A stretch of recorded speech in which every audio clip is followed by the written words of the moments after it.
안녕하세요. 성의 있는 건강 이야기의 유방외과 전문의 정성희입니다. 오늘 말씀드릴 내용은 코로나 백신과 유방암 치료, 유방 검진에 대해서 말씀드리겠습니다. 진료를 보면 코로나 백신을 맞아도 되는지 많은 환자분들께서 물어보시는데요.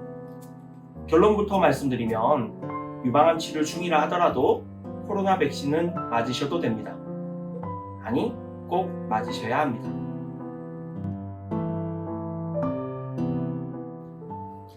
구독과 좋아요는 영상 제작에 큰 도움이 됩니다. 부탁드립니다.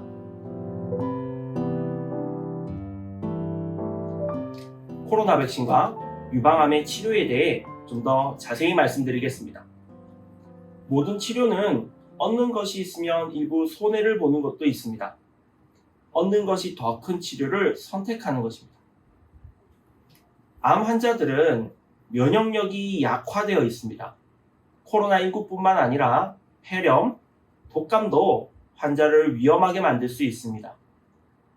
그래서 이런 위험을 피하기 위해서라도 암 환자분들은 더더욱 예방접종을 하시도록 권유드립니다. 그러나 많은 분들이 코로나 예방접종은 다른 예방접종보다 부작용이 많아서 위험하다고 생각하고 접종을 꺼리시는 것 같습니다.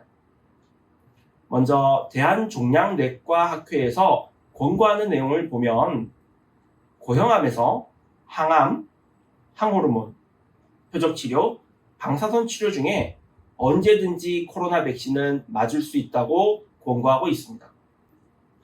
고형암이라고 하는 것은 덩어리가 있는 암으로 유방암, 대장암, 위암 등의 암을 이야기합니다. 유방암을 치료별로 나눠서 예방접종에 대해 더 자세히 말씀드리겠습니다. 유방암 치료는 전신치료로 항암치료, 표적치료, 약을 먹는 항호르몬 치료가 있습니다. 그리고 수술치료, 방사선 치료가 있습니다. 첫째로 항암치료와 코로나 예방접종에 대해 말씀드리겠습니다. 먼저 권고안을 보면 아직 항암치료 시작 전이라면 화이자와 모더나 같은 mRNA 백신은 2주 전에 맞도록 권고하고 있습니다. 항암 치료를 받게 되면 약 일주일쯤에 면역을 담당하는 백혈구, 특히 호중구 수치가 많이 감소합니다. 보통 사람에게서는 이 수치가 3,000개 정도 되고요. 1,000개를 넘어가면 그래도 괜찮다고 하는데요. 환자분들은 500개 미만, 심한 경우 100개 미만, 0개까지도 떨어져 면역 결핍 상태가 되기도 합니다. 이런 면역 결핍 기간은 피하는 것이 좋겠습니다. 저는 환자들에게 항암 치료 일주일 후에 혈액 검사를 하시도록 안내를 드립니다. 많은 환자분들이 보증계가 1,000개 미만인 것을 봅니다. 이때는 식사도 잘 못하시고 몸도 많이 붓고 힘들어 하십니다. 이런 기간에는 백신 접종은 피하는 것이 좋겠습니다. 또 백신의 부작용으로 전신 통증, 열 등이 발생할 수 있습니다.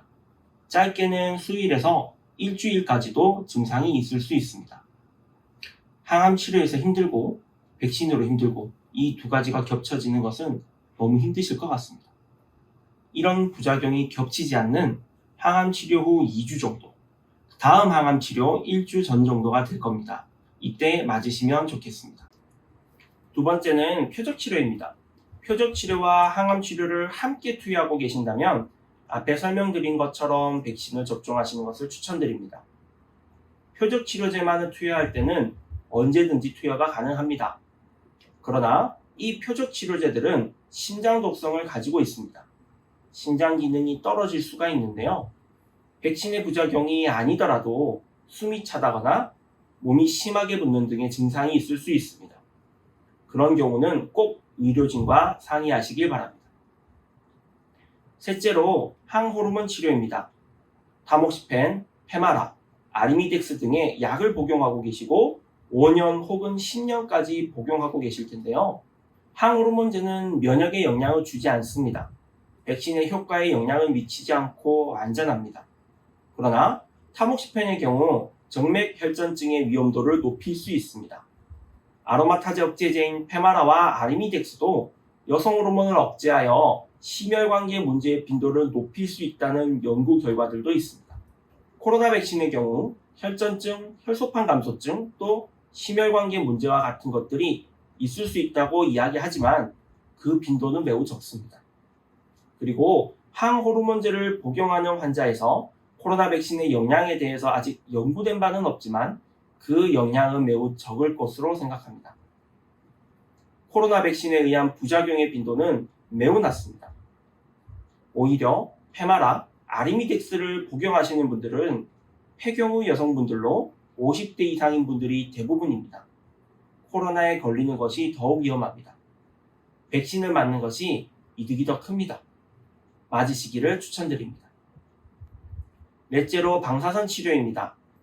유방 보존술 후 방사선 치료, 또 전절제술을 하고 난 후에도 방사선 치료를 받을 수도 있습니다. 방사선 치료가 폐, 심장에 영향을 줄 수 있습니다.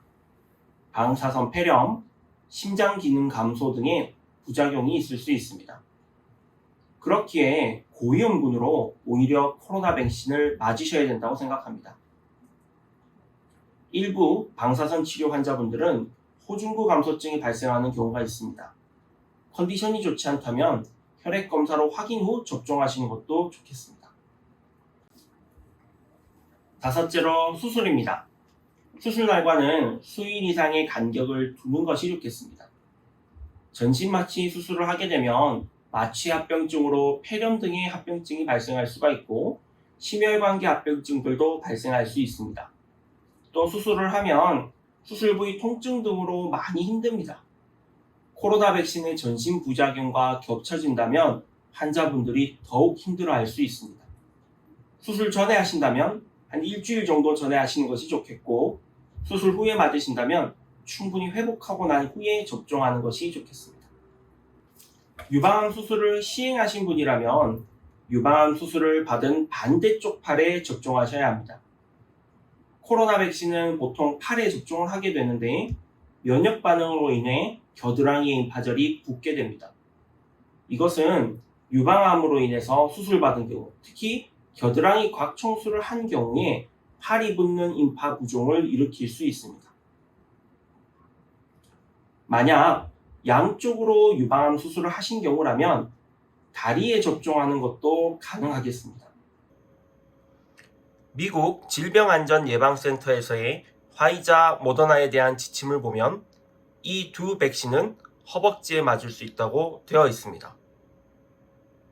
양쪽 유방암으로 수술하시고 어쩔 수 없이 팔에 맞으셔야 한다면 겨드랑이 곽청수를 받은 쪽이 아니라 감시림프절 절제술을 받은 쪽에 맞는 것을 권유드립니다. 유방 촬영술, 초음파 등의 검진을 계획 중이시라면 백신을 맞기 전에 하시거나 백신을 맞고 난 뒤라면 2차까지 접종하시고 4에서 6주 정도 지난 후에 검사하시기를 추천드립니다. 그리고 검사 시에 백신 접종을 어디에 했다고 이야기해 주시는 것이 좋습니다. 그래야 조직 검사와 같은 추가적인 검사를 피할 수 있겠습니다. 오늘은 코로나 백신과 유방암 치료 그리고 유방 검진까지 살펴봤는데요. 많은 도움이 되셨으면 좋겠습니다. 감사합니다.